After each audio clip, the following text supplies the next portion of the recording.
Sir, hindi ko alam ang color coding. Paano ko malalaman ang line at neutral, at paano ko malalaman kung line neutral or line-to-line connection ang aming electricity?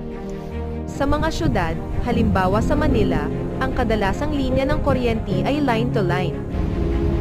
At sa mga probinsya naman, ay line neutral. Sa line neutral connection, ay may dalawang linya ng kuryente, ang line, at ang neutral. Ang line ay mayroong 230 volts, at ang neutral, ay 0 volt. At sa line-to-line naman, ay may tatlong linya ng kuryente, ang line 1, ang line 2, at ang ground.